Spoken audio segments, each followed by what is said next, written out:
personne qui veut intervenir, comme ça on ne se marche pas dessus pour les interventions. Ça peut être juste aussi une intervention simple où vous avez envie de partager quelque chose, un témoignage par rapport à une situation personnelle ou la situation personnelle d'un proche. Donc n'hésitez pas. Alors allez-y, je regarde. Oh là, oh là là. Moi, j'ai un petit exemple partageant tout ça. C'était que j'ai pas compris l'histoire de l'aide à la pompe. J'ai une voiture avec du diesel, je sais pas si c'est bien ou si c'est mal, je m'en fous pour le moment. Parce qu'il y a 15 jours, on a sorti les 30 centimes d'aide de l'État. L'essence c'est moins cher. Le baril oui, le baril est à bandeau là.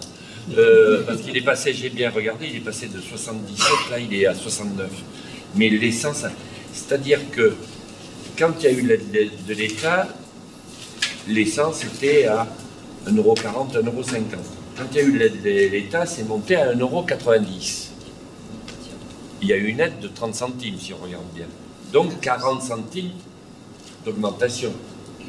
Donc, dans ces 40 centimes d'augmentation, 30% revenait à l'État. Voilà.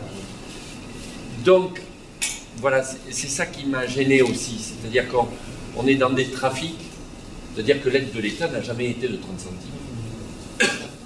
Il n'y en avait pas. Et que là, quand on regarde aujourd'hui, le gasoil, avant l'arrêt de l'État, la veille, le gasoil était à 1,87. Aujourd'hui, il est à 3 semaines après, avec une fluctuation très faible du prix du baril, il est à 1,67. C'est très... Voilà, c'était tout ce que je voulais dire. Et deuxième petit exemple, parce qu'on parle du CAC 40 qui doit représenter à peu près 100 familles, grand maximum, 100 personnes, ne l'oublions pas, que par exemple, j'ai eu la chance d'aller à Paris, là, 3 jours, et j'ai vu 2 musées, l'un à LVMH, au milieu du bois de Boulogne, et un autre, je ne sais plus parti, Bolloré, l'ancienne bourse au cœur de Paris. Et on dit que ce sont des musées privés, parce que c'est des fondations Bolloré et Arnault qui font ça. Et quand on réfléchit là aussi, en fait, ça devrait être des musées publics, parce que 100% de l'argent privé est public. J'explique, comme ils ont des fondations, comme ça vient en atténuation de leurs profits, ils donnent ça au privé, mais ils payent moins d'impôts, ils le sortent de leurs impôts. Donc 100% des... Quand on regarde des fondations, aujourd'hui, privées, ça nous appartient en fait, hein, c'est public. Voilà, c'est 2 petits exemples que je voulais donner. Juste deux petites remarques sur votre première remarque sur le prix d'essence. C'est la preuve flagrante que le marché, la main invisible du marché, c'est un enfumage. Ça ne marche jamais, sauf pour ceux qui en tirent les bénéfices. Et deuxième exemple que vous citez sur l'histoire des musées, c'est que, deuxième preuve aussi, c'est que ces gens-là gouvernent pour eux. En fait, on voit quand vous avez un banquier d'affaires qui devient président de la République, toutes les décisions, et ce n'est pas le premier qui est dans cette logique-là, toutes les décisions politiques et les lois qui sont votées en faveur de leurs amis les plus riches. Exemple, voilà, sur les ristournes. C'est très intéressant. Merci beaucoup, madame. Je vais poser une question Je vais poser une question à Madame et monsieur, pour tout le monde. Madame du Secours Populaire. La première question, c'était, vous parliez justement de la relation entre les personnes qui viennent vous voir et le service social de la commune. Moi, je pensais qu'ils devaient d'abord aller voir le service social pour venir vous voir. Non, ils peuvent venir directement. Le Secours Populaire est une association complètement indépendante. Donc on fait ce qu'on a envie de faire. Mais par contre, on est tout à fait conscient que si la personne ne va pas taper à la porte de l'État pour voir ce qui est possible, Oui, ça c'est c'est essentiel. Donc on incite toujours les gens à y aller. Mais si on a envie d'aider, je ne sais pas, moi, si vraiment il y a un cas particulier, la personne ne peut pas franchir le pouvoir. On est tout à fait indépendant. Et d'autre part, ce que je ne savais pas, j'ai appris il n'y a pas longtemps, c'est que toute la partie alimentaire que vous donnez, vous distribuez à ces personnes, le Secours populaire achète ces denrées. On vous les donne on vous les donne aussi. On a les produits de millions européens. On essaie de la promotion. Ça, c'est important. Voilà, 70% de l'aide et le reste est acheté, collecté. C'est-à-dire notre fédération, ils achètent aussi. Nos achats, c'est surtout le but, c'est de collecter. Oui, quand vous collectez devant les. Voilà, les collectes alimentaires. Et quand on manque de denrées, alors nous, on est quand même mieux lotis que d'autres en tant qu'association. Parce qu'on a des subventions importantes et on a un vestiaire qui fonctionne très bien et donc il rapporte de l'argent. Et cet argent-là est remis dans l'alimentaire. Donc on peut acheter quand on est en manque de. Parce que l'aide européenne, elle arrive, des fois on peut avoir une aide pendant 6 mois et puis elle n'est pas du tout lissée sur l'année. Donc après on va être en manque de certains produits pendant des mois. Donc là, on achète les produits. C'est-à-dire que des particuliers viennent vous déposer des vêtements, par exemple, que après vous. C'est ouvert à tout le monde. C'est un magasin de deuxième main.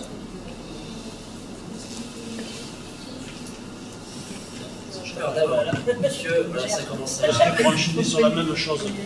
C'était franchement sur la même chose sur les magasins. Avant, en fait, les magasins pouvaient donner leurs aliments qui arrivaient en fait, sur certaines dates et ils étaient défalqués des impôts. Enfin, évidemment, ils avaient un profit, mais ça pouvait profiter aux plus pauvres. Qu'est-ce qu'il en est là actuellement et surtout sur les supermarchés qui sont du coin que nous on fait travailler? Est-ce qu'ils font aussi pour les gens qui sont dans le besoin ici? Est-ce qu'ils font? Alors c'est toujours le cas, on récupère toujours les denrées. Sauf, entre-temps, certaines sociétés se sont mis entre nous et eux et du coup font du profit. C'est quoi ces sociétés? Alors nous, en l'occurrence, on fait une ramasse à Beautiran. En Beautiran, ça s'appelle Carrefour Market. Oh, mais il y a une société Phoenix qui, soi-disant, gère tout. Et nous, on va chercher la ramasse un certain jour.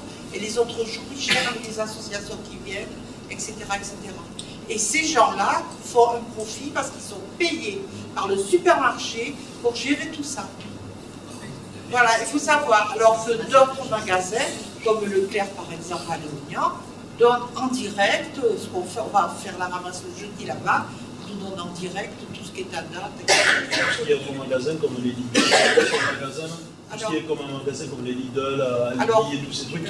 Voilà, après le problème c'est qu'il n'y a pas que nous. Donc il y a les restos du cœur qui ramassent aussi. Il y a, voilà, les shops. Et c'est ça, ils jouent le jeu. Voilà, ils jouent le jeu, oui, oui. Voilà. Sauf moi, pour moi, à mon sens, c'est ces sociétés qui. Vraiment, c'est un scandale ça. J'ai juste un petit bémol sur c'est exactement sur le même sujet. C'est juste de dire que quand on collecte pour la banque alimentaire, ça a été le cas on fait fonctionner ces supermarchés. On n'offre pas aux gens des produits sur lesquels ils ne font pas de marge. Et ça, je trouve que c'est vraiment un problème parce que du coup, on demande à des gens de faire des dons alimentaires. Mais en même temps, on fait faire un chiffre d'affaires à ces supermarchés qui est monstrueux. Et eux, ils ne font aucun effort. Exactement. Je voulais rajouter aussi quelque chose. Oui, en complément de ce que vous disiez tout à l'heure, c'est qu'il y a des sociétés aussi qui se sont spécialisées, et peut-être tant mieux pour certains, mais tant pis pour d'autres, dans la revente de paniers go-to-go, la merci, et qui revendent en fait les invendus du jour à des prix défiant toute concurrence, ce qui d'un côté est peut-être très bien pour des personnes qui ont des moyens ou des étudiants qui ont pas, qui peuvent acheter, qui peuvent manger comme ça tous les jours des produits du jour. Mais d'un autre côté, ça vient aussi impacter en fait ce qui peut être donné aux associations ou à la banque alimentaire ou directement aux associations. Oui. Alors moi j'ai 3 questions, mais je vais rebondir sur la première question vers vous. On parle de l'aide alimentaire, mais vous avez évoqué aussi une aide à côté pour aider les gens dans des sollicitations difficiles vis-à-vis des services publics, etc. Est-ce que vous orientez ces gens-là vers France Service ou est-ce que France Service a des relations avec vous pour aider ces gens-là? On est en relation avec tout le monde, c'est-à-dire France Service, Pôle emploi, enfin, voilà, sur le territoire des Grandes. On travaille ensemble quand on a des problèmes au téléphone, voilà. On est toujours en relation avec les assistants sociaux, ça c'est essentiel. On assiste à des réunions régulièrement. On est tous connectés entre nous, ce qui fait que on peut arriver à aider vraiment les gens correctement. Moi j'avais deux questions. Bon. Les GAFAM, on parlait tout à l'heure, les super profits, etc. La question que je me pose aujourd'hui depuis de nombreuses années, c'est qu'est-ce que l'État français peut mettre dans la balance pour obliger ces gens-là, d'une part à payer leurs impôts, c'est le minimum, mais aussi à ne pas venir fonctionner les gens sur place dans les services qu'ils proposent. Parce que parler de services pour les affaires, c'est pas terrible. Est-ce que l'État a des moyens de coercition, de grève officielle? Oui, les moyens, on les aura, on les aurait. Alors, effectivement, ça fait peur parce que les GAFAM, c'est des mastodontes qui pèsent en termes de poids financier autant que certains États. Néanmoins, quand on a commencé à discuter de ça, c'était sous le mandat précédent, à pouvoir vraiment taxer un petit peu, ils ont senti le vent du boulet leur passer pas loin, et ils ont pris rendez-vous tout de suite, ils ont dit qu'ils avaient leur bonne serviette à l'Élysée, avec tous ces gens bien placés, Macron et le maire, pour arriver à dire, à négocier un petit peu, quoi. Et du coup, maintenant, la réponse est, mais monsieur, on les a taxés. Ils ont payé 500 millions sur leur profit. On sait que c'est 20 fois, 30 fois, 50 fois moins que ce qu'ils nous doivent réellement.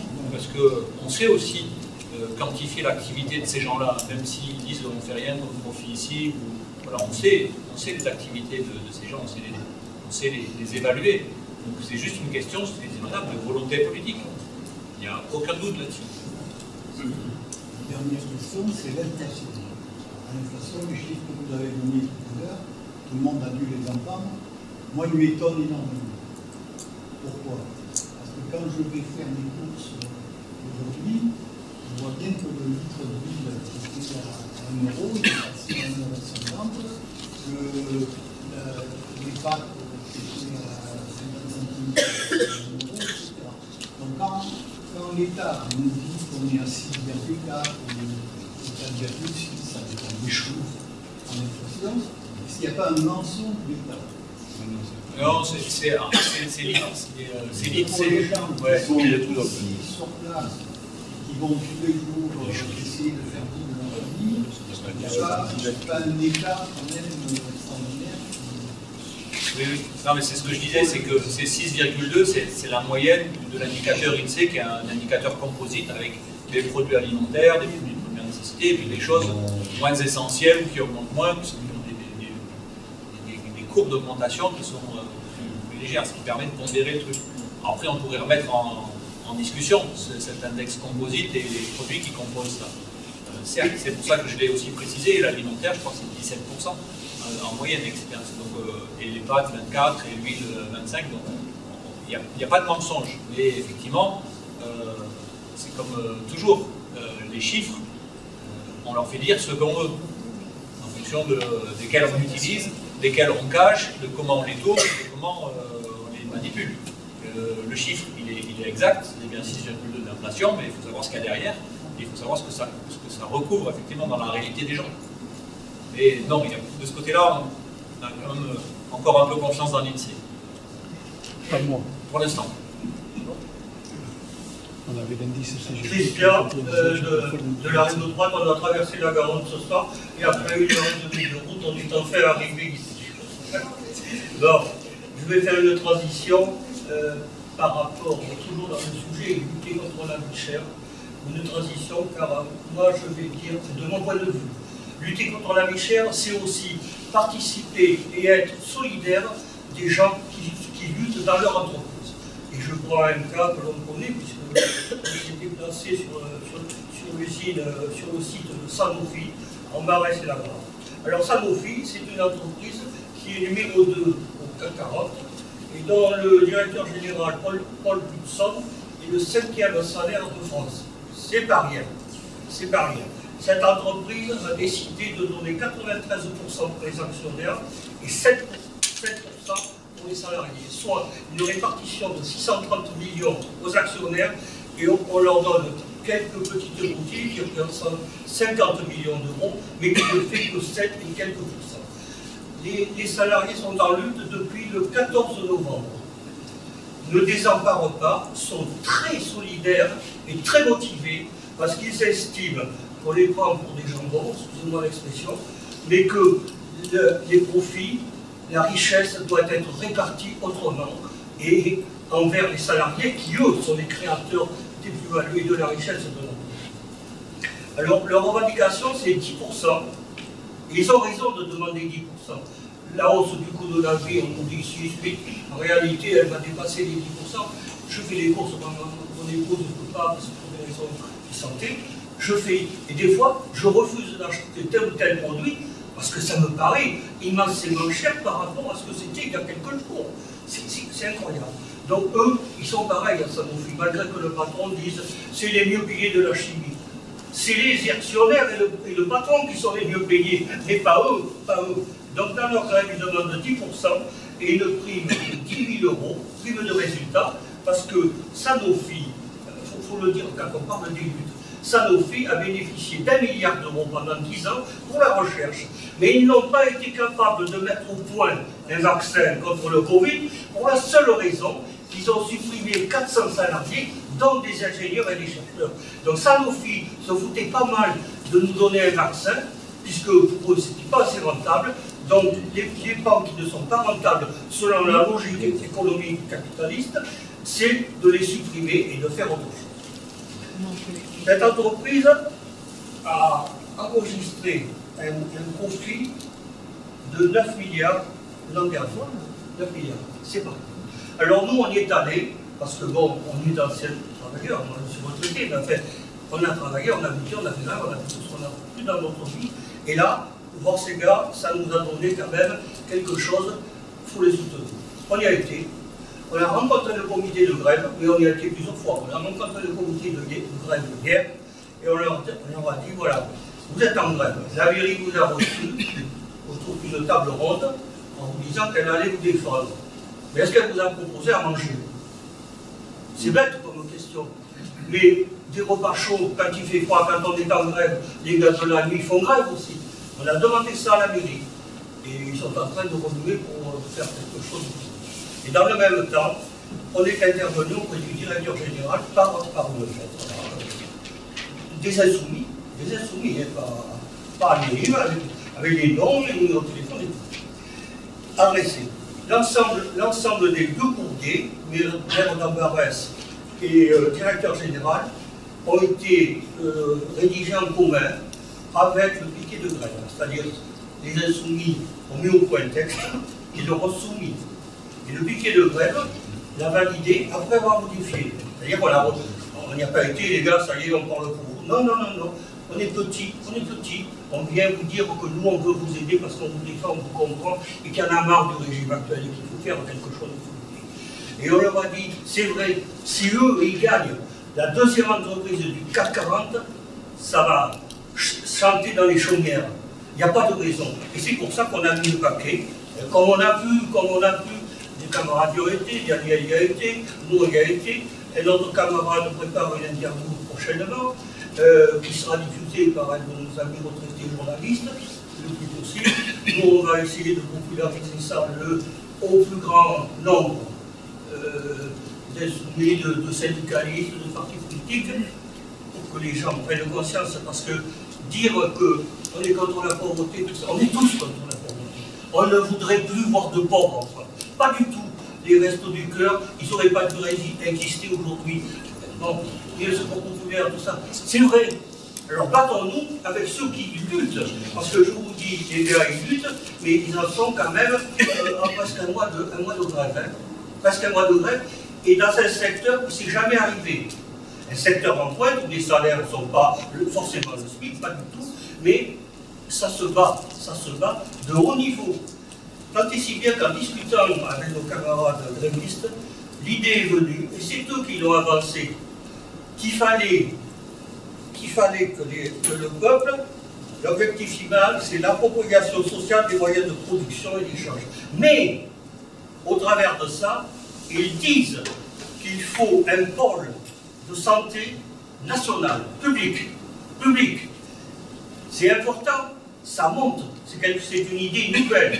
C'est une idée nouvelle pour laquelle on ne peut que souscrire, bien sûr, et les aider à ce que ça se réalise, mais on l'a mis dans notre courrier au directeur général. Ça a fait assez de fric, ça doit nous revenir maintenant, et surtout, il faut payer les salariés qui sont les créateurs de la richesse dans tous les pays. Voilà, c'est la transition. Merci. Merci.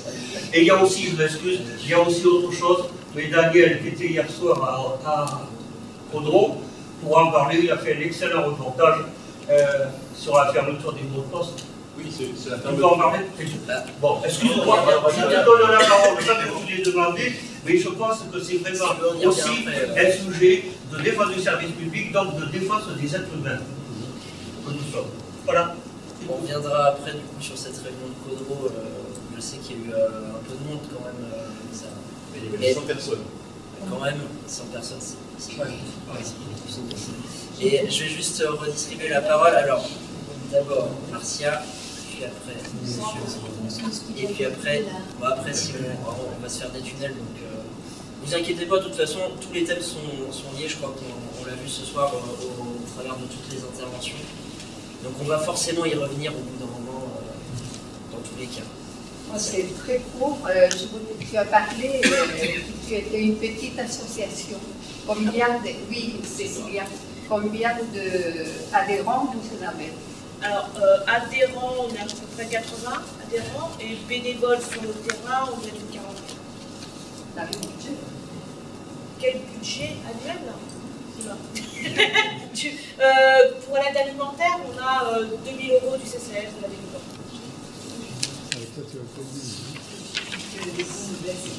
Oui. On prend les 2 000 € qui vont Ah non, 2 000 €, c'est ce qu'on a du CCS de la Ville de Bordeaux pour l'aide alimentaire. Tout le reste, c'est des dons des particuliers ou du soutien de la Fondation Abbé Pierre. C'est quelle proportion? Sur un budget annuel, il y a 10% du CCAS et tout le reste des dons des particuliers ou de la Fondation Abbé Pierre. En fait, contrairement à d'autres associations, nous on a aussi accès à la banque alimentaire, mais tout ce qu'on prend à la banque alimentaire est financé par la Fondation Abbé Pierre. Monsieur. Merci. Pour rebondir sur le secours populaire, mon camarade Patrick Lassalère, qui s'occupe du secours populaire à Peg, l'année dernière m'a annoncé le chiffre de 270 personnes qui ont été élues par le secours populaire de Belge. Et ça date donc d'un an. Il doit y en avoir beaucoup plus, il y en a 30% de plus. Excusez-moi, je ne pas très bien. En parlant de Sanofi Aventis, là, le grand groupe, qui avait construit de super laboratoires du côté de Toulouse qui ont coûté une fortune et qui n'ont pas été utilisés. Leur politique, ça a été de licencier des techniciens supérieurs, notamment une dame qui avait Bac plus 8, qui faisait sa publicité dans les réseaux de l'entreprise et qui a été licenciée avec son mari, qui était technicien au centre aussi. Et à l'époque, donc, dans Cache à l'investigation, l'émission de 18 que j'ai eu l'occasion de regarder, elle est allée prendre une action, donc elle a pu assister à l'Assemblée Générale des Actionnaires, elle a posé la question au directeur, c'est là qu'on voit comment fonctionne le système capitaliste, elle pose la question de dire, mais pourquoi, alors que l'entreprise fonctionne très bien, vous licenciez des gens? Pourquoi des bâtiments tout neufs, des labos tout neufs, avec un investissement important qui a été fait, pourquoi vous avez licencié ces gens? Et ils ont dit simplement que ça permet finalement de rassurer les actionnaires. Des fonds de pension qui sont derrière. Voilà, ça c'est le système capitaliste. Et il faut voir aussi les paroles qui avaient été prononcées récemment par Roland Lescure, ministre délégué à l'industrie, sur France Info le 30 août. Il a dit que j'aimerais qu'on arrête de jeter la pierre aux grandes entreprises. Ensuite, le même jour, à l'université d'été du MEDEF. Alors, vous savez que le MEDEF, quand même, a fait un programme. Le gouvernement actuel suit absolument le programme qui était prévu par le MEDEF. Donc, le même jour, à l'université du MEDEF, Bruno Le Maire s'interrogeait sur ce qu'on appelle un super profit. Je sais que les entreprises peuvent être profitables. On a droit à ça. Pour rebondir sur la territoriale, effectivement, la territoriale, comme tous les services publics, il y a une véritable démolition qui est faite. Moi, je parle de guerre aux salariés qui est faite en France depuis de nombreuses années. Mais dans le service public, on s'est rendu compte avec la crise Covid, justement, que les gens, heureusement, ont pu se rendre compte de cette démolition qui est faite depuis longtemps. Ma femme était infirmière en Tripode. Quand elle est partie à la retraite, elle m'a dit, quand je pars à la retraite, c'est 3 lits de supprimés. Donc on a vu qu'il manque maintenant des centaines de milliers de lits en France d'hospitalisation. Et on voit aussi le secteur privé, de plus en plus du secteur 2, intervenir avec des profits pour certains médecins. Donc là, c'est l'expropriation à la sécurité sociale, donc on peut en parler ici, il y a pas mal de choses. Ce que je voudrais parler, moi je suis un cheminot retraité, je suis secrétaire des cheminots retraités de Bègles, et la SNCF pratiquement n'existe plus en tant que service public. C'est ce qu'il faut savoir. C'est-à-dire qu'on a gardé, pour ne pas faire peur aux gens, on garde l'appellation SNCF, mais il faut savoir que pour finalement utiliser les personnels le mieux possible, comme des grillés souvent, avec des contrats, d'abord on a démoli le statut de cheminot, qui n'était pas un statut de privilégié, c'était simplement la réglementation du travail, qui a été démoli avec le statut de cheminot en 2020, janvier 2020. Il y a 5 sociétés anonymes désormais qui sont sous le service GPU, en service de la SNCF. Donc 5 sociétés anonymes avec un statut juridique particulier. Vous voyez ce que ça peut faire comme désordre dans l'entreprise. Alors c'est un désordre, Guillaume Pupi, je disais qu'il organisait une organisation de désordre organisé. On est complètement là-dedans.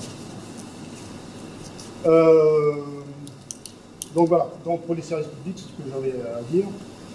Et pour la SNCF, bon, ben, la SNCF, malheureusement, pour le gouvernement et pour la direction de la SNCF, ils se rendent compte que malgré ce saccage de l'entreprise, qui finalement cherche aussi à diviser les organisations syndicales internes, comme la CGT d'ailleurs, pour eux c'est l'adversaire à démolir, c'est ce que m'a dit la directrice des trains d'ailleurs avant de ses pas. Et donc, malgré ça, on voit que depuis plusieurs mois, les cheminots se battent, et se battent encore actuellement, pour avoir des augmentations de salaire, parce que ça devient crucial. Et il y a aussi, au niveau des conditions de travail, des contrôleurs contractuels. Il y a de plus en plus contractuels à la SNCF. Ce qui fait qu'ils ont des conditions de travail ici de plus en plus déplorables. En plus, on supprime aussi les services médicaux dans l'entreprise. Donc il faisait beaucoup de prévention. Donc il y a ce saccage, on le connaît partout. On l'a vu dans les hôpitaux pour le Covid, mais c'est partout dans les services publics. Voilà. Donc il y a une volonté déterminée de destruction des services publics. Alors ce qui se passe, que la prochaine attaque, ce sera la sécurité sociale. Ne vous inquiétez pas, hein. On va garder l'appellation. Mais dessous, on est en train de démolir l'institut, avec des déremboursements de plus en plus fréquents.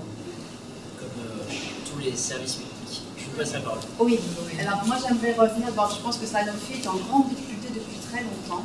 Je pense qu'elle n'est même plus un centre de recherche depuis très longtemps. Et j'aimerais que vous relisiez ce que vous avez dit à la fin sur la possession de son pouvoir, Vous avez lu quelque chose et ça a été dit comme ça et je n'ai pas retenu. L'appropriation des moyens de production et des et la création d'un pôle de santé publique. Voilà, mais le pôle de santé publique, il me semble que, enfin, je ne sais pas si on... Nationalisation de Sanofi. Non. Ah oui, mais à l'intérieur de Sanofi. Non, mais ça veut dire que tous ces laboratoires qui font du fric, pour du fric, deviendraient un pôle de santé publique national. C'est-à-dire que l'ensemble de cela serait nationalisé. Et le pôle public santé veut dire aussi ça, mais aussi tout ce qui touche à l'hôpital, qui est sous-traité, qui est envoyé au privé, tout ce qui touche au personnel de santé, tout ça. Parce que la France, elle a besoin de quelque chose comme ça. Mais on l'a déjà. Et là, c'est vraiment à défendre. La presse, on l'a de moins en moins. On l'a de moins en moins, mais on l'a. Enfin, et je pense, moi, d'après moi, ce qui est vraiment à la visée, peut-être que je me trompe, hein, mais ce qui est vraiment à la visée par l'État et par Cette politique, c'est la sécurité sociale. Et je pense que c'est extrêmement symbolique quand les cheminots ont été attaqués en premier. Enfin, c'est vraiment la symbolique quand même, parce que je pense que la sécurité sociale, les retraites, c'est quand même, ça a commencé bien avant et ça fait longtemps, mais enfin, les cheminots, c'est très très symbolique. Et l'hôpital n'est pas touché depuis le Covid. Je pense qu'il fait longtemps qu'il est saigné. Merci. Oui, moi je suis retraité de la Poste. Je ne veux pas parler de Coudreau. Je fais partie de ceux où les services publics ont été cassés en premier, les télécoms et la Poste. Et on voit ce que c'est devenu depuis 1992. Mais c'est pas trop de ça que je veux aborder, même si actuellement, moi je suis issu d'un métier qui était le colis, c'est-à-dire la plateforme colis qui se trouve à Bègue, qui doit venir ici, là-dessus. Mais il y a quand même des salariés non titulaires qui se battent depuis plus d'un mois sur le pouvoir d'achat. Et la Poste pourrit cette lutte parce que s'ils gagnent, c'est l'ensemble de la France qui revendiqueront sur une... Et c'est énorme, hein, c'est de demander 7 € par jour de prime par rapport au colis, parce qu'on est dans la période où il va y avoir le maximum de colis qui va monter en charge, et le personnel demande un retour d'investissement par rapport à là-dessus. Donc, moi j'ai donné mon petit chèque de solidarité, parce que comme on est dans la solidarité aussi bien chez vous qu'ailleurs, mais on le voit quand même, les gens sont généreux. On a vu avec les forêts, quand les pompiers étaient là, le Téléthon, 78 millions. Mais c'est pas normal, comme vous l'avez dit. Il a dit, l'argent existe. Où c'est qu'il faut le prendre? C'est pas normal que ça soit nous, parce que c'est pas les plus riches qui payent. Faut pas croire que ceux qui ont du pognon, c'est eux, c'est nous, avec 3 €, 5 €, 10 € qui permettent effectivement cette petite rivière de donner effectivement une survie là-dessus. Mais moi, je prendrais mon cas personnel sur les pensions. Je ne suis pas arrivé à 900 ou 1000 €. Mais moi, je fais partie de ceux qui ont perdu du pouvoir d'achat. Pourquoi? Parce que quand on a augmenté de 1,1% ma pension, j'ai perdu 50 € par mois. C'était quoi? La contribution sociale généralisée qui était indexée, qui était normalement déductible des impôts. J'ai retrouvé le même pouvoir d'achat de 5,54 € du mois de décembre avec l'augmentation qu'il y a eu de 4% au mois de... Alors, je ne suis pas le plus pauvre, puisque bon, là-dessus, mais c'est pour montrer qu'il y a des milliers et des milliers d'argent, et ça fait partie des choses qu'il faut porter au gouvernement quand ils disent « Mais non, tout le monde a eu une augmentation ». Non, il y en a qui ont perdu du pognon, et c'est simplement le seuil qui n'a pas été revalorisé par rapport à ça. C'est-à-dire que ceux qui gagnent 1 200 € mais se retrouvent avec encore 1 200 €. Mais là, on est, je ne parle pas en dessous du SMIC, alors que la revendication effectivement de la CGT, c'est qu'effectivement, les retraités, le minimum de base, soit le SMIC, c'est-à-dire 2000 €. C'est pas, et quand je vois la revendication du SMIC à 1500 € net, oui, je crois qu'on a mené cette bataille politique au mois du printemps, qu'il faut continuer à montrer, parce qu'effectivement, c'est le nerf de la guerre. Si vous avez un pouvoir d'achat qui vous permet de vivre là-dessus, 900 €, moi ça me dégoûte quand j'entends les experts à la télé parler, oui, mais on ne peut pas augmenter parce qu'effectivement on va faire couler les sociétés. Non, c'est vraiment que la solidarité, elle existe, on la voit, mais c'est pas normal que ce soit nous qui soyons les seuls à donner cette solidarité. Merci. Donc, c'est une très bonne idée. Moi, je proposerais plutôt un SMIC à 1800 € parce que c'est... 2000 ou 2000 €, c'est ça. Alors, je crois qu'il y a des partis qui le proposent. Donc, on a parlé de l'inflation. Mais l'inflation, tout le monde le dit, c'est le coût de l'énergie, l'énergie électrique, l'énergie de gaz, tout ça. Est-ce que c'est une grande part due à l'énergie, ou bien est-ce que aussi il n'y a pas de la part des entreprises une façon d'augmenter les prix et de vendre certains produits alimentaires intouchables pour nous qui avons des salaires moyens. Ensuite, la Poste, on y reviendra. La Poste, c'est créer de la précarité par les fermetures de tous ces bureaux. Donc, en ce moment, ils sont en train, à la fin de l'année, de voter un contrat qui va éliminer le maire dans le champ de la demande de fermeture. C'est-à-dire que jusqu'à présent, le maire peut avoir un avis positif ou négatif sur la fermeture de la Poste. Bien, le maire n'aura plus droit à dire quoi que ce soit dans ce nouveau contrat. Donc, je reviens à ma première question, c'est surtout en rapport à l'inflation. Quelle année vraiment cette l'origine, voilà, et la part de l'augmentation de l'énergie électrique et gazière? En quelques mots, ça me permet de faire la publicité pour la réunion publique de vendredi prochain à Villeneuve-d'Ornon que je tiendrai avec Éric Vert, économiste, qui justement nous fera une présentation sur les mécanismes de l'inflation. Sans rentrer sur un débat technique que je ne maîtrise pas entièrement, c'est que certains économistes et libéraux nous disent que c'est la boucle prix-salaire. En gros, c'est pour ça qu'ils ne veulent pas nous augmenter les salaires, parce que vous comprenez, si on avait des salaires plus élevés, ça ferait monter les prix et tout ça. Et donc il y a des économistes non libéraux, en tout cas plus proches de nos idées, parce que l'économie n'est pas une science dure, il y a des avis qui s'affranchent et qui sont à prendre en compte, qui disent non, ce n'est pas du tout ça le mécanisme en ce moment. Il suffit d'ailleurs de voir ce qu'on disait, hein, le reste à vivre et tout ça. On ne peut pas dire que ce soit notre reste à vivre qui alimente cette boucle, soi-disant, prix-salaire, qui fait monter l'inflation. Et donc, il y a des théories qui sont plus sur prix-profit. C'est-à-dire que, justement, par captation aussi de certains, je parlais de la spéculation sur le blé, à vouloir faire des profits sans cesse plus élevés, la prédation sans fin du capitalisme, en fait, ça alimente cette boucle-là d'inflation sur les prix par spéculation. Et voilà, c'était un début de réponse, c'est pour vous donner un petit peu, vous mettre de la salive, voilà, vous faire saliver sur la réunion de la semaine prochaine où on aura vraiment un exposé là d'un économiste hétérodoxe, comme on dit, pour nous expliquer comment lui il analyse et ses camarades du même mouvement cette construction de l'inflation. C'est aussi le phénomène de la recherche de la suraccumulation du capital. C'est ce que j'ai dit, ouais, c'est ça. C'est l'accumulation sans limite. Oui, alors, justement par rapport à l'énergie, tout ça, je pense aussi, enfin, je vais casser un peu l'ambiance, mais je pense aussi que ça va être de pire en pire, parce qu'effectivement, il y a une crise de l'énergie qui va devenir de plus en plus rare. On a vécu pendant des années sur l'énergie bon marché abondante.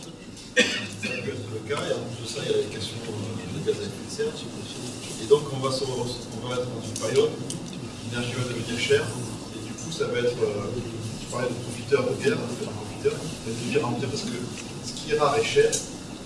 Comme on est dépendant, forcément, tout le monde va pouvoir se jeter dessus, et c'est celui qui va pouvoir payer le plus qui va avoir les dernières lignes de pétrole, ou qui va les plus riches qui veulent continuer à avoir les dernières tonnes de pétrole pour aller passer des week-ends aux Seychelles, pendant que les pauvres ne pourront pas se payer le prêt sur l'air à Cajun. Et ma peur, c'est celle-là, c'est que si on laisse faire la loi du marché, de l'offre et de la demande, on va se retrouver effectivement avec un système qui va s'effondrer, des denrées qui vont être de plus cher aussi à produire tout ce que vous faites avec l'agriculture productive, qui est une grosse consommatrice de pétrole et tout ça.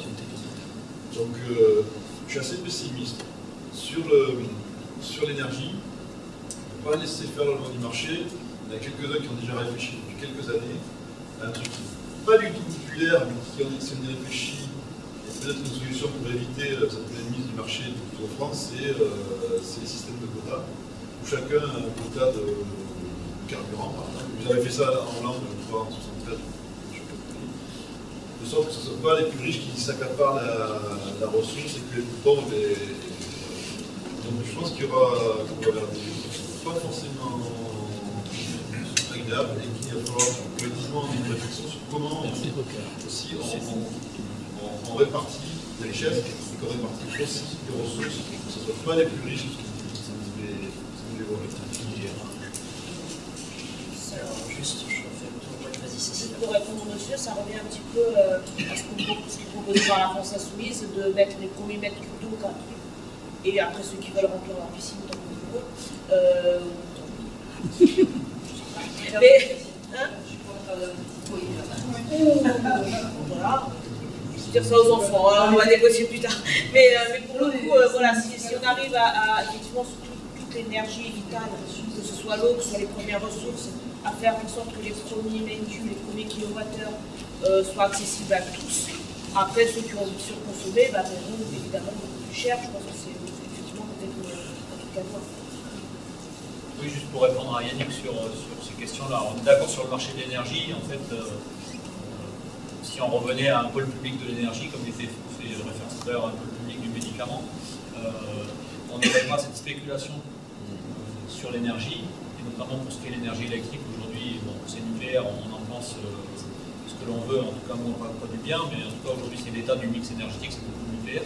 Mais on a construit un marché artificiel. C'est-à-dire qu'on a créé le marché pour créer la concurrence libre et non fondée, c'est la doctrine européenne. Moi j'ai pas vu un seul acteur, en dehors d'EDF, ces acteurs privés qui viennent nous vendre des contrats, construire une seule éolienne, une seule centrale nucléaire et produire un seul électron. Ils achètent l'électricité pas chère à EDF et ils nous la revendent en faisant leur marge. Donc ça, en fait, quand on dit nous, il faut sortir du marché, les plus malins d'entre eux, les libéraux, disent quoi, vous voulez nous déconnecter de l'Europe, etc. Mais on dit, vous n'avez rien compris. On n'a pas dit qu'on allait couper les câbles entre les pays européens. On veut sortir de ce marché débile, complètement artificiel, qui n'existe pas, puisque c'est un monopole naturel, et revenir à des tarifs réglementés où on sait où on va et que c'est régulé. Mais ça, ils ont du mal à comprendre que c'est deux choses différentes. Parce que, juste pour rappel, le marché européen de l'énergie, c'est-à-dire les interconnexions entre les pays, il existait avant leur construction du prix basée sur le marché. Et ça, c'est un argument que vous ayez en tête, parce que c'est des discussions qu'on a entre nous, les amis, les collègues au boulot. Vous dire, ah oui, mais vous voulez sortir du marché, vous voulez nous isoler de l'Europe. Non, on ne veut pas couper les câbles et les tuyaux qui nous permettent des échanges énergétiques. On veut rompre avec la façon dont le prix est construit, qui n'est que pure spéculation. Et sur la question de l'énergie qui va devenir rare et qui parle aussi de la question de la mobilité, sur les quotas qui pourra se déplacer ou quoi. Et là, ça veut dire aussi qu'on remet sur le tapis la question d'un droit essentiel, qui est le droit à la mobilité. Et nous, on estime qu'il y a un droit, des droits essentiels pour chacun et chacune. La question, c'est comment on satisfait ce droit à la mobilité. Est-ce qu'on le satisfait en faisant ce qu'ils font en ce moment, essayer de pallier aux défauts du marché sur le pétrole, etc., et puis en nous disant, achetez des voitures électriques, comme ça vous sortirez de ça, et puis, etc. Est-ce que ce droit à la mobilité, il va passer par ce modèle de la voiture individuelle et du déplacement individuel que nous avons vu depuis 50 ans, 60 maintenant, comme l'alpha et l'oméga? C'est vrai que ça a été un progrès à un moment, sortir de la Deuxième Guerre mondiale. Avoir une voiture individuelle, c'était au début un luxe, puis c'est devenu un outil indispensable. La mobilité est devenue indispensable. Aujourd'hui, nous, ce qu'on dit, c'est que comment cet argent que l'on a, on peut le mettre pour des services publics, de transport en commun, des services, voilà, des trains, pour partir d'ici, pour aller jusqu'à la gare Saint-Jean, des trams, etc., avec de la gratuité sur les transports urbains. Et du coup, comment on se désaliène de cette dépendance aux fossiles, qui sont prégnants et qui sont surtout indispensables à nos transports aujourd'hui. Et aujourd'hui, c'est vrai qu'on est en ce moment en train d'étudier le projet de loi énergie renouvelable à l'Assemblée nationale. C'est absolument pas la trajectoire qu'ils prennent. Hein. C'est juste comment on va pouvoir livrer ce marché émergent où il y a beaucoup d'argent à se faire à des entreprises du privé. On fait semblant que l'État va réguler un peu, il ne régule rien du tout. C'est juste, il file ça encore dans la main du marché. C'était deux éléments de réflexion par rapport à ce que tu disais. C'est vrai que les deux dernières interventions, alors faisons vite. Moi, j'ai vu ça tout à l'heure, j'ai l'impression que la catastrophe de rempli, d'avoir un truc, ça sentit, j'en ai presque envie de vomir.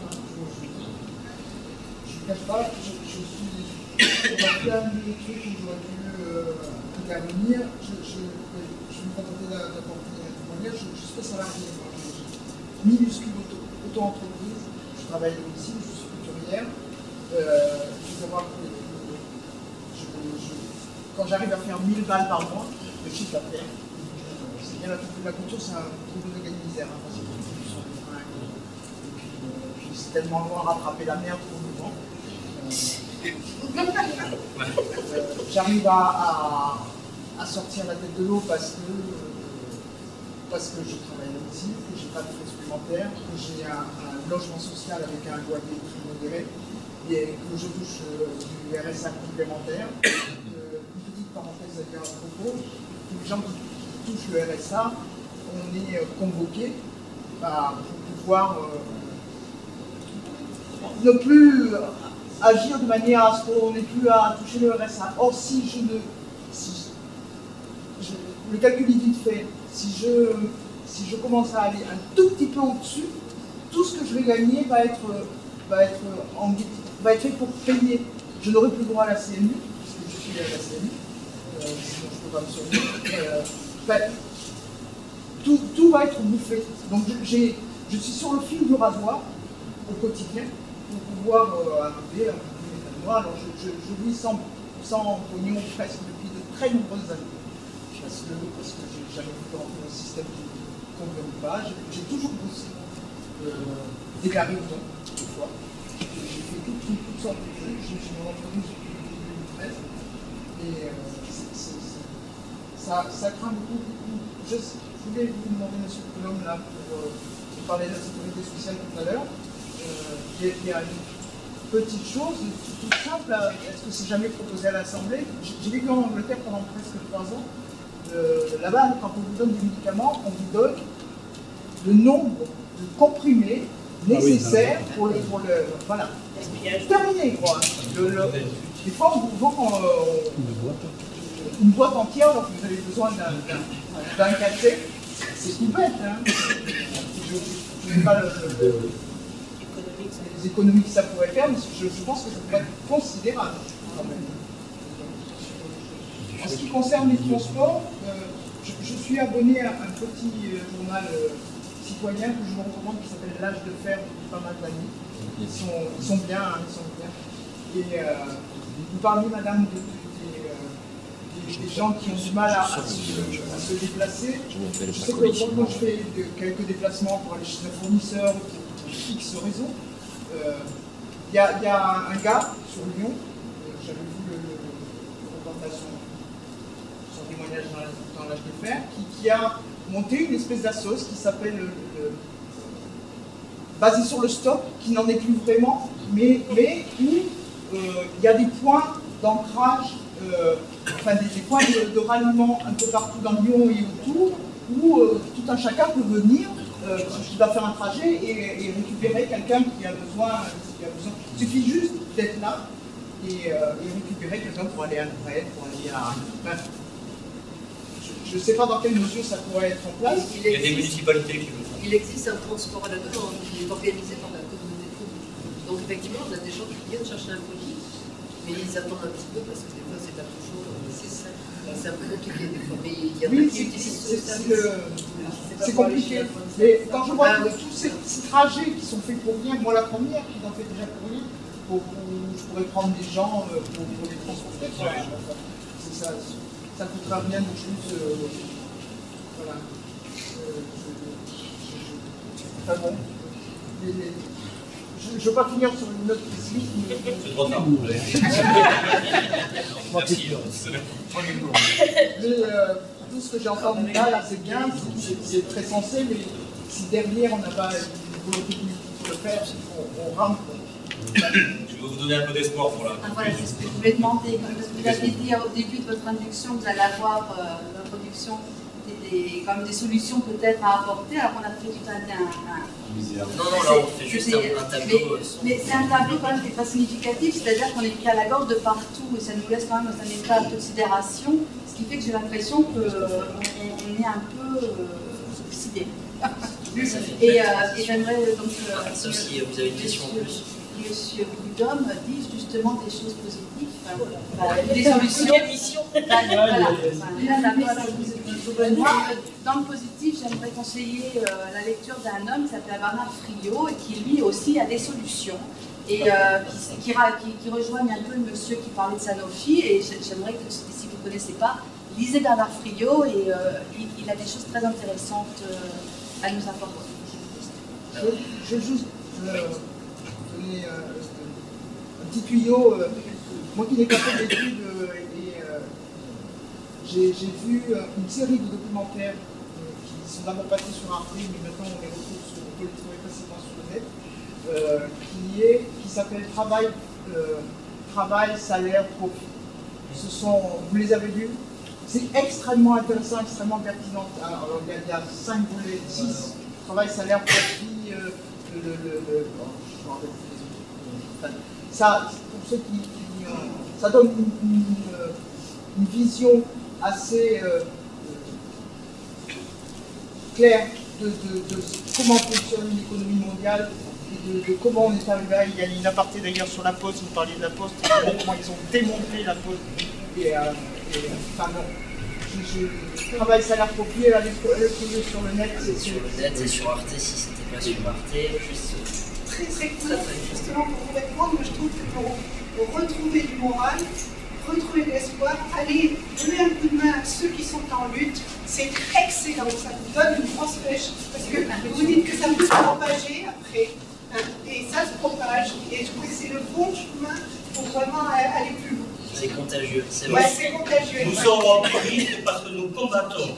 Se mettre ça, et comme ça on enlèvera tout le pessimisme pour nous mettre dessus, pour nous résorber, pour nous. Non, mais je pense que donner un coup de main, c'est bien. Moi, je suis d'accord, mais je pense qu'il faut avoir une action politique aussi. Ça ne suffit pas. Ok. Alors, je vais essayer de répondre à votre demande, mais je vais faire au mieux. Je pense aussi qu'un peu d'humour et parfois nous aide à surmonter ça et à regarder les choses avec un peu plus d'optimisme. Déjà, on a des propositions. Cette question-là,